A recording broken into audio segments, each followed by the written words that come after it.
지난주에는 리브가의 삶을 통하여 나타난 어머니 상에 대하여 말씀을 나누었습니다. 이번 주에는 리브가의 남편 이삭 그리고 두 아들 에서와 야곱의 삶을 살펴보며 그 가정을 통한 하나님의 섭리에 대해 말씀을 나누도록 하겠습니다. 이삭은 40세에 리브가와 결혼했습니다. 그런데 리브가가 임신을 하지 못했습니다. 그래서 이삭은 아내를 위해 여호와 하나님께 간절히 기도했습니다. 하나님께서 그의 간구를 들어 응답하여 주셨습니다. 그래서 리브가가 임신을 하게 되었습니다. 자, 그때가 이삭의 나이 60세 정도였습니다. 리브가의 나이 30대 중반이었습니다. 자, 결혼해가지고 20년 동안 애가 없다가 애가 생기니까 얼마나 기쁘겠어요. 이삭과 리브가는 엄청나게 기뻐했을 것입니다. 그런데 임신한 리브가의 태 속에서 두 아기가 서로 싸우고 있습니다. 쌍둥이를 임신한 것입니다. 자, 출산 경험이 처음인 리브가는 당황해서 하나님께 기도했습니다. 그래서 하나님께서 창세기 25장 23절 말씀을 주셨습니다. 창세기 25장 23절 여호와께서 그에게 이르시되 두 국민이 내 태중에 있구나. 두 민족이 내 복중에서부터 나누이리라. 이 족속이 저 족속보다 강하겠고 큰 자가 어린 자를 섬기리라 하셨더라. 큰 자가 어린 자를 섬기리라 하셨더라. 하나님께서 주신 이 말씀은 태중의 쌍둥이가 출생한 후에 형이 아우를 섬기리라는 일반적으로는 이해하기 힘든 내용이었습니다. 하나님께서 주신 신비로운 이 말씀을 리브가는 분명히 남편 이삭에게 이야기했을 것입니다. 이삭은 아브라함의 대를 이은 족장이었습니다. 당연히 리브가에게 주어진 하나님의 말씀이 이삭의 뒤를 이을 족장에 대한 이야기이므로 그 말씀을 깊이 묵상을 했어야 합니다. 자, 그런데 이삭은 에서와 야곱의 쌍둥이가 출생하자 큰 아들 에서를 편애했습니다. 인간적으로 보면 에서가 장자이고 대를 이어 족장이 되어야 했습니다. 그런데 이삭은 에서가 사냥한 고기를 좋아하면서 그를 사랑했다고 창세기 25장 28절에서 말씀하고 있습니다. 자, 이삭이 장자입니까? 이삭 자신도 엄밀히 따져보면 아브라함의 장자, 큰아들이 아닙니다. 이삭의 배다른 형 이스마엘은 나이가 이삭보다 10서너 살 정도 더 많습니다. 그런데 아브라함은 이삭의 형 이스마엘을 어떻게 했습니까? 이스마엘과 그 어머니 하갈을 쫓아내버렸습니다. 그리고 이삭에게 아브라함이 자기의 모든 소유를 주었습니다. 인간적으로 참 이해하기가 어렵죠. 하나님께서는 전에 아브라함과 언약을 맺어 사라를 통해 태어난 이삭과 언약을 세울 것을 말씀했기 때문입니다. 창세기 17장 19절에 보면은 하나님이 이르시되 아니라 내 아내 사라가 네게 아들을 낳으리니 너는 그 이름을 이삭이라 하라. 내가 그와 내 언약을 세우리니 그의 후손에게 영원한 언약이 되리라. 자, 아브라함이 100세에 얻은 귀한 아들 이삭은 아버지로부터 하나님의 이러한 언약에 관해서 충분하고도 명확하게 들었을 것입니다. 실제로 이삭은 아버지 아브라함의 모든 소유를 형 이스마엘이 아닌 자신이 물려받았습니다. 그래서 이삭은 그 당시 장자를 중요시하는 전통은 알고 있었지만은 장자보다 더 중요한 게 있다. 그게 무엇인가? 장자보다 더 중요한 것이 하나님의 언약이라는 것을 분명히 깨달아 알고 있었을 것입니다. 하나님의 언약에 따라서 형 이스마엘이 아닌 자기가 아브라함의 대를 이어서 모든 소유를 다 이어받았으니까 하나님의 언약이 장자의 전통보다 중요하다는 것을 경험적으로 분명히 깨달아 알고 있었을 것입니다. 자, 그런데도 자신의 두 아들 중 장자인 에서가 짐승을 사냥해서 고기를 만들어 오면 그것을 좋아하면서 이 큰아들을 편애하고 있습니다. 하나님께서 리브가에게 주신 말씀, 큰 자가 어린 자를 섬기리라는 말씀에 어긋나는 행동을 이삭이 하고 있었던 것입니다. 이삭도 인간이니까 물론 실수도 할 수 있고 편애도 할 수 있습니다. 그렇지만 하나님의 언약의 말씀을 가볍게 여겨서는 안 되었습니다.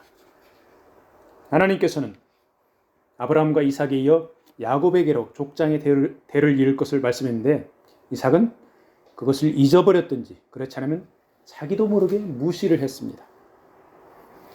하나님의 언약의 말씀에 배치되는 이삭의 행동은 서서히 가정의 불행을 초래하고 있었습니다.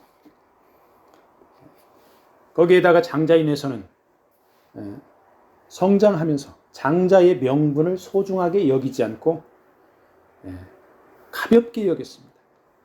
팥죽 한 그릇에 동생 야곱에게 장자의 명분을 팔아먹어 버렸습니다. 또한 에서는 이방 여인들과 결혼해서 부모를 근심하게 만들었습니다. 아브라함과 이삭을 이어 족장이 되어야 할 장자 에서가 자기 스스로 장자권을 무시하고 이방 여인들을 선택함으로 족장의 후계자의 길에서 멀어져 간 것입니다. 에서가 40세의 이방 여인들과 결혼했을 때가 이삭의 나이 100세입니다. 세월이 더 지나가면서 이삭이 자기 자신을 돌아보니까 나이도 많아지고 눈이 흐려져 앞이 보이지가 않습니다. 이제 족장의 대를 아들에게 물려주어야 하는데 고민이 많습니다. 하나님께서는 아내 리브가를 통해 둘째 야곱이 대를 이을 것을 말씀했는데 이삭이 보니까 이 둘째 아들 야곱이 가정적입니다. 조용합니다. 사내답지 않습니다. 장막에 거주하며 엄마를 도와줍니다. 이 보니까 족장에 자격이 없는 것처럼 보입니다. 그런데 큰아들 에서는 보니까 사냥도 잘하지, 활동적이지, 야성적이지, 들 사람입니다. 족장의 대를 에서에게 물려주고 싶습니다.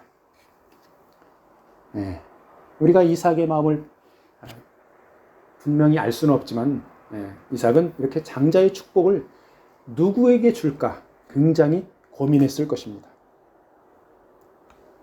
고민스러울 때 어떻게 해야 됩니까? 하나님께 기도하면서 물어봐야 했습니다. 과거 이삭은 임신하지 못하는 아내를 위해서 하나님께 기도하고 응답도 받았습니다. 그런데 장자의 축복을 해주고 족장의 대를 잇게 하려는 중요한 일에 하나님께 묻지 않았습니다. 하나님께만 묻지 않았을 뿐만 아니라 아내인 리브가와도 상의하지 않았습니다. 에서는 이삭의 장자이기도 하지만 리브가의 장자이기도 합니다. 그리고 에서와 야곱 쌍둥이를 임신했을 때 하나님의 말씀을 받은 것은 어머니 리브가였습니다.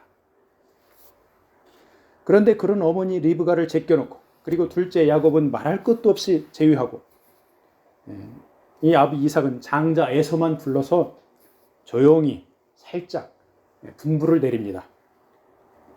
자, 이삭은 자신이 늙었기 때문에 죽기 전에 너에게 축복해 줄 테니까 가서 짐승을 사냥해서 요리를 만들어 오라. 그럼 내가 그것을 맛있게 먹고 축복을 해주겠다. 사실상 족장인 아비 이삭과 장자인 에서 간에 축복과 장자의 대를 잇는 의식을 행하려는 시도입니다. 이삭이 에서에게 분부하는 것을 리브가가 다 엿들었습니다. 물론 그 당시 문화가 가장이며 족장인 이삭이 이렇게 장자에게 축복하려고 행동하는 것이 자연스러웠을 것입니다. 그런데 큰 자가 어린 자를 섬길 것이라는 말씀을 받은 리브가는 남편 이삭의 이런 행동이 마음에 들지 않습니다. 자, 리브가는 하나님의 말씀도 있고 자신은 에서보다 야곱을 더 사랑하니까 야곱이 아비의 축복을 받고 족장의 대를 잇는 것이 더 합당하다고 여깁니다.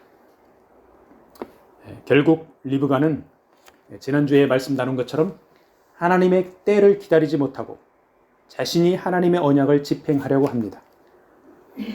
리브가는 야곱에게 에서처럼 분장시켜서 자신이 만들어준 고기 요리를 들고 들어가서 아비 이삭이 주는 장자의 축복을 야곱이 받아내게 합니다. 결국 이삭이 주는 장자의 축복이 큰아들 에서가 아닌 둘째 야곱에게로 흘러갔습니다. 그런데 그 과정에서 이삭과 리브가 둘 다 아쉬운 부분들이 있습니다. 이삭은 하나님의 언약보다 장자 중심의 인간적인 전통 그리고 에서를 편애하는 자신의 감정에 집착했습니다. 리브가는 하나님의 언약을 중요시하면서도 인간적인 방법으로 그 언약을 자신이 집행하려고 시도했습니다. 그런데 희한하게도 장자의 축복과 족장의 대를 잇는 것이 둘째 야곱에게 흘러갔습니다. 그리고 그것은 바로 하나님께서 언약하신 말씀대로였습니다. 자, 결과적으로 보면은 하나님의 언약의 말씀대로 둘째인 야곱이 축복을 받고 장자의 대를 잇게 되었지만 그렇다고 이삭과 리브가의 잘못된 행실이 덮어지는 것은 아닙니다. 오히려 이삭의 가문은 엄청난 비극의 소용돌이에 휩싸이게 됩니다. 하나님의 말씀에 따르지 않는 인간의 행위는 반드시 그 대가를 치르게 되는 것입니다. 우리가 인간적인 관점으로 보면은 큰아들 에서는 장자의 축복을 아우 야곱에게 빼앗긴 피해자처럼 보입니다. 그런데 사실 에서는 자신에게 주어진 장자권을 업신여기고 부모가 싫어하는 행동을 일삼았습니다. 에서는 사냥을 즐기는 들사람으로 아비 이삭의 사랑을 받았습니다. 에서는 당연히 장자인 자신에게 아비 이삭이 족장을 물려줄 것으로 기대했을 것입니다. 어느 날 에서는 들에 나갔다가 집에 돌아왔는데 너무너무 배가 고팠습니다.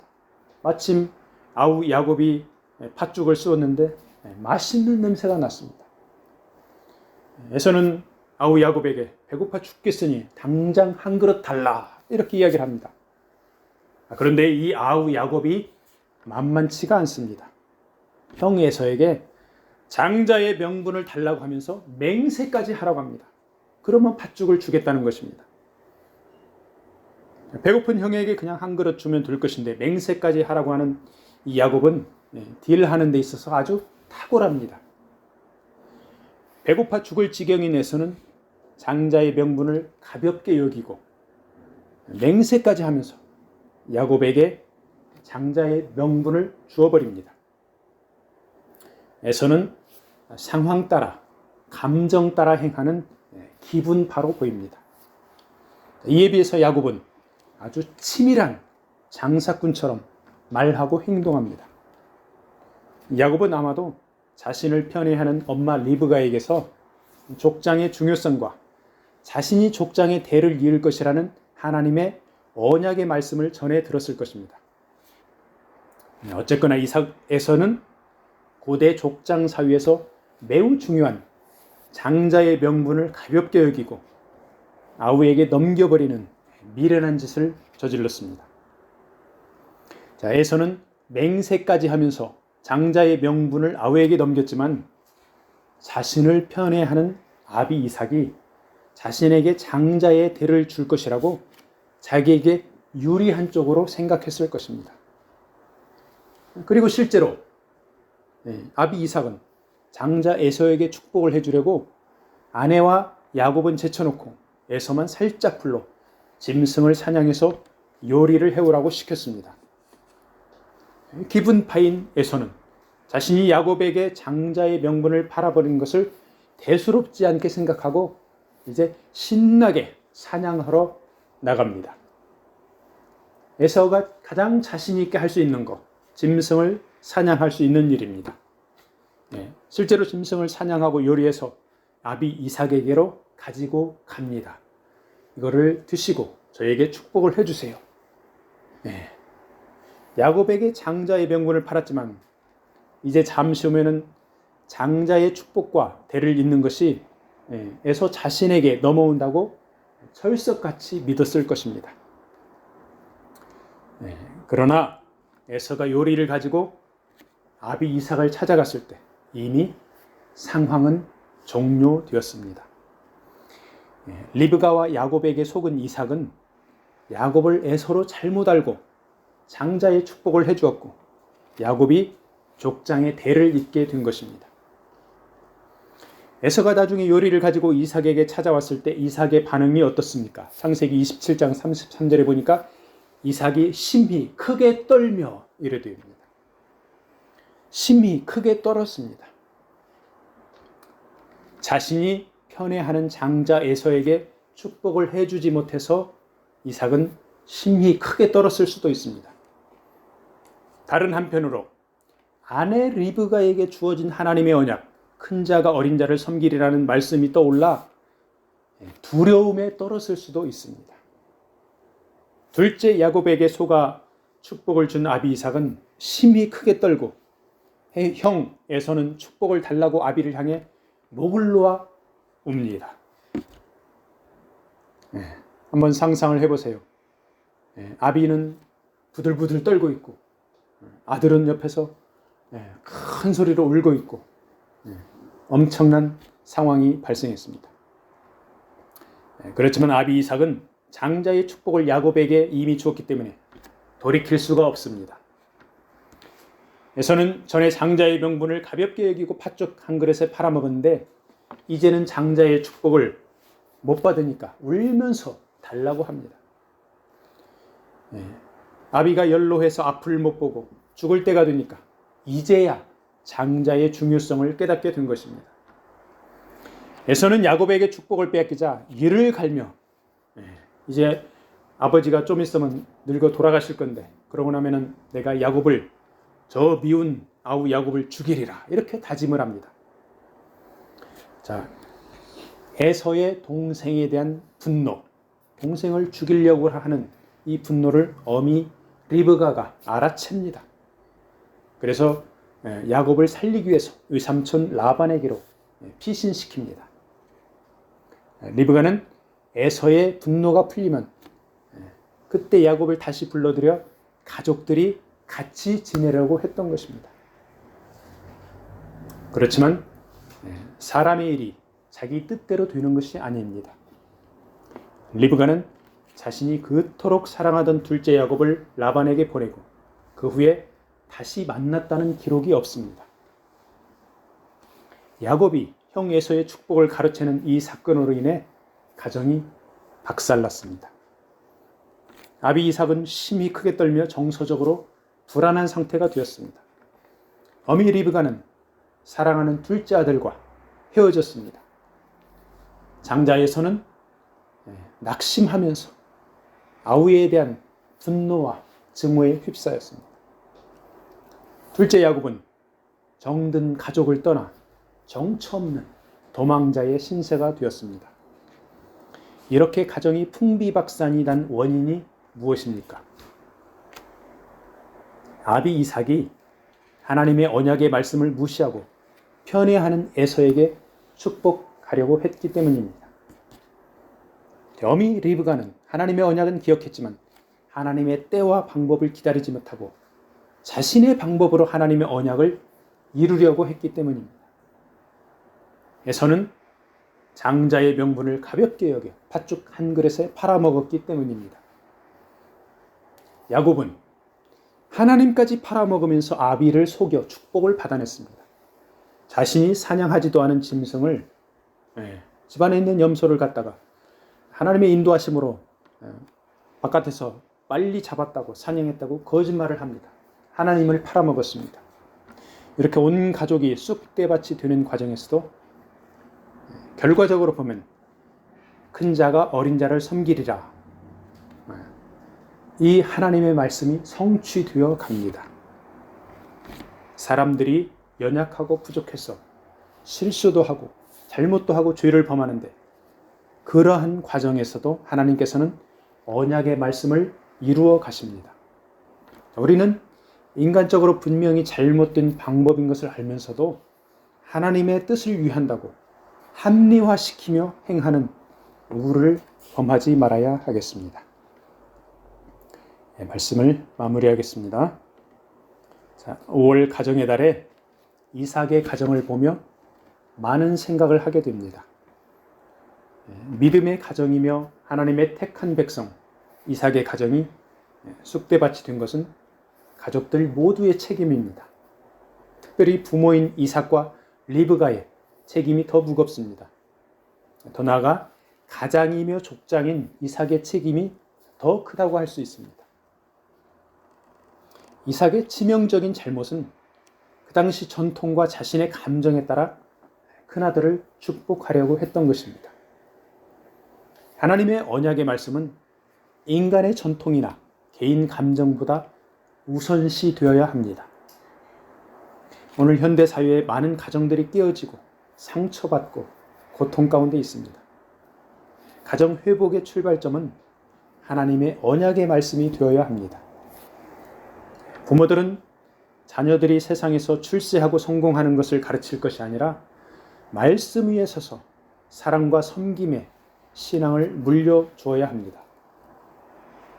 자녀들은 시류에 따른 세상 가치관보다 영원히 변하지 않는 하나님 나라의 가치관을 추구해야 하겠습니다.